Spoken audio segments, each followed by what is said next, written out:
சாத்தான்குளம் தந்தை மகன் கொலை வழக்கில் 9 காவலர்களுக்கு மரண தண்டனை விதித்துள்ளது. 2020ஆம் ஆண்டு கொரோனா ஊரடங்கின் போது தூத்துக்குடி மாவட்டம் சாத்தான்குளத்தை சேர்ந்த ஜெயராஜ், அவருடைய மகன் பெனிக்ஸ் ஆகியோர் நேர கட்டுப்பாட்டை மீறி அவங்களுடைய செல்போன் கடையை திறந்து வச்சதா கூறி சாத்தான்குளம் போலீசார் 2 பேரையும் விசாரணைக்காக காவல் நிலையம் அழைத்துட்டு போனாங்க. அங்க இரவு முழுவதும் விசாரணை அப்படிங்கிற பேர்ல தந்தை மகன் கடுமையா தாக்கப்பட்ட சம்பவம் பெரும் பரபரப்பா பேசப்பட்டுச்சு. இதுல உடல்நலம் பாதிக்கப்பட்ட 2 பேருமே அடுத்தடுத்த நாள்ல பரிதாபமா உயிரிழந்தாங்க. நாட்டையே உலுக்கிய இந்த சம்பவம் தமிழ்நாடு முழுவதுமே பெரும் அதிர்வலையை ஏற்படுத்தினுச்சு. உயர்நீதிமன்ற மதுரை கிளை இந்த வழக்கை தாமா முன்வந்து விசாரணைக்கு எடுத்துச்சு. தொடர்ந்து இந்த வழக்கை சிபிஐக்கு மாற்ற உத்தரவிட்டிருக்கு. இதையடுத்து சிபிஐ போலீசார் தந்தை மகன் கொலை வழக்கில் போலீஸ் இன்ஸ்பெக்டர் ஸ்ரீதர், சப் இன்ஸ்பெக்டரான பாலகிருஷ்ணன், ரகு கணேஷ், பால்துறை, தலைமை காவலரான முருகன், காவலர்கள் முத்துராஜா, செல்லத்துறை, தாமஸ் பிரான்சிஸ், வெயில்முத்து ஆகிய 10 பேர் மீதும் வழக்கு பதிவு செய்து மதுரை மத்திய சிறையில் அடைத்தனர். இதுல சப் இன்ஸ்பெக்டர் பால்துறை கொரோனா தொற்றால சிறையிலேயே உயிரிழந்தார். 5 ஆண்டுகளா இந்த வழக்கு மதுரை மாவட்டம் 1வது கூடுதல் நீதிமன்றத்தில் நடைபெற்றது.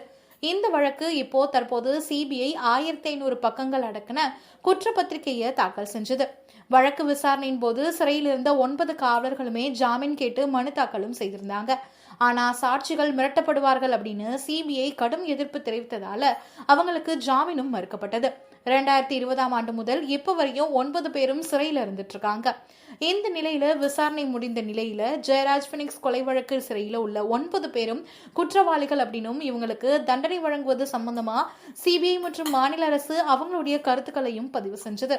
இதுல 9 பேருக்குமே தூக்கு தண்டனையை அறிவிச்சிருக்காங்க. இந்த தீர்ப்பப்போ சாதாரண குற்றமா இது கருத முடியாது. நிராயுதபாணியா இருந்தோ 2 பேரையுமே இரவு முழுவதுமே காவல் நிலையத்துல தந்தை மகன் ஆகியோரை நிர்வாணப்படுத்தி கொடூரமா தாக்கியிருக்காங்க.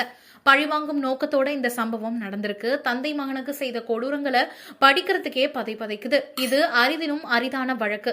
கைது செய்யப்பட்ட போலீசாரால யார் அதிகமா அடித்தார்கள் அப்படின்னு வேறுபாடு காட்ட இயலாது. வெறும் ஆயுள் தண்டனை வழங்கினா இத மாதிரியான குற்றம் ஈடுபடுபவர்களுக்கு அச்சமே இருக்காது அப்படின்னு தெரிவிச்ச நிலையில 9 பேருக்குமே மரண தண்டனை விதித்துள்ளது நீதிமன்றம்.